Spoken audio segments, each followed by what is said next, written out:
In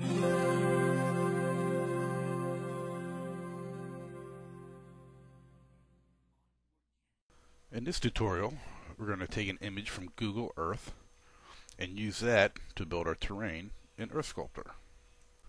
Now I already have Google Earth set up and zoomed in on the area I want to use. And for this tutorial, I decided to use the Hoover Dam. I'm leaving myself enough room in Google Earth so I can get a nice screen capture, and I'll crop this in a paint program.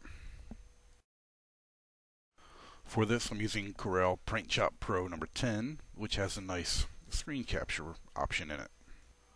Holding Shift-C starts up the capture option. Then I'll go back into Google Earth and I'll draw a box on the area that I want to capture in the Paint Shop Pro.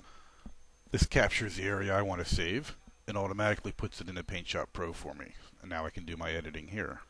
I'll crop off this area that I want to save and what I want to use as my image, and I'll use 954 pixels by 954 pixels. That way it resizes properly down to the final measurements that I want.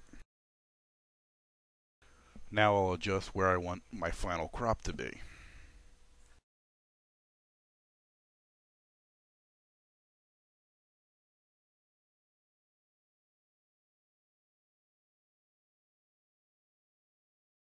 And now that I have the final area selected, I need to resize it so it fits properly on the terrain in EarthSculptor.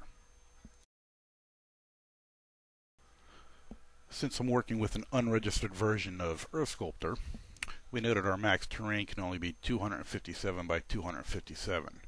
So now I'll take my texture and I'll resize it down to that size.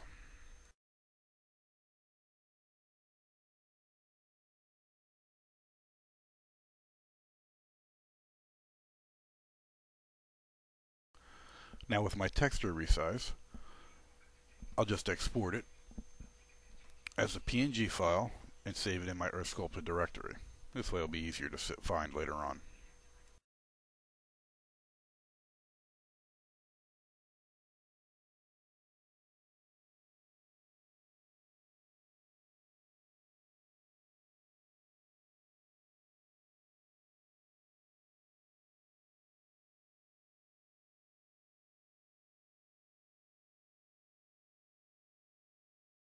Okay, with my file saved and exported, I can now go ahead and close Paint Shop Pro. Then I'll also close Google Earth. Those are no longer needed. Then we'll go ahead and open up EarthSculptor.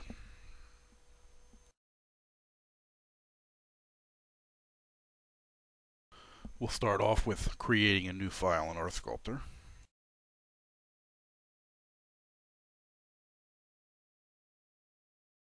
We'll select the paintbrush option, because here this is where we're going to paint that texture we just created from Google Earth onto our terrain.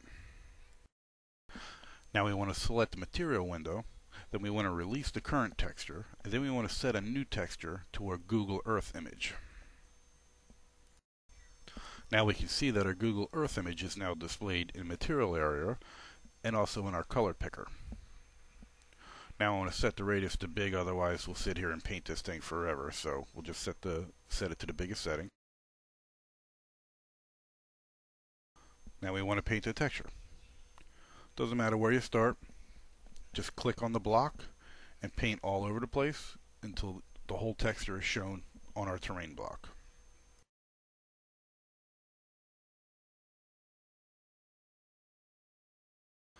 Now that we have our whole texture painted on the terrain block, we'll just pop into the overhead view and see how it looks from above.